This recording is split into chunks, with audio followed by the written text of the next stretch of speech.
kus leidub inimkonna õnnevõti ja kuhu kaotas selle muistne põlv. Ja mis see on, et meie veel ei õpi siin selgeks, kuidas laheneks see sõlm. See sõlm on troon ja keskel sellel istub ning küsimus, kel kuulub keskne paik. Me südameis, kus mitmeid tuuli ristub ja kus suri katsus ei jää veel vaid.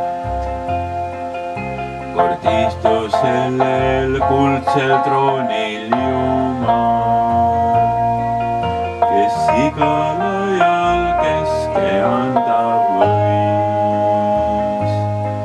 Me temast kanname vaid nõrka kuma,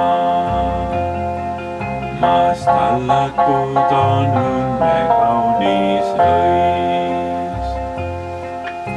Kord ühel päeval kiusatuse tunnil sealt keskmest tõukas looja loodud põrm.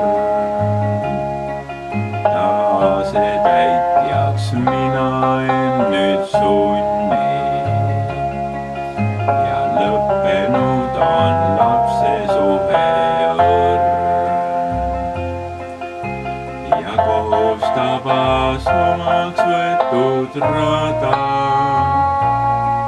kus keskmeks mina, seal on lõpuks surm.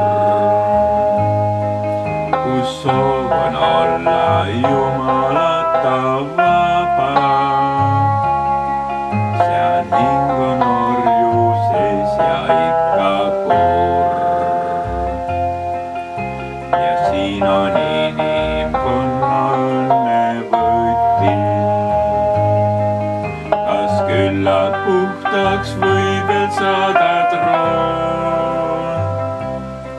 Mil sajandeid on mina kultust õpin ja jääva elu selle ohvriks toon. Kas võib seal veel kord võtta Jumala set ja tema ise valmistanud tee, mis taeva jälle südamesse laseb?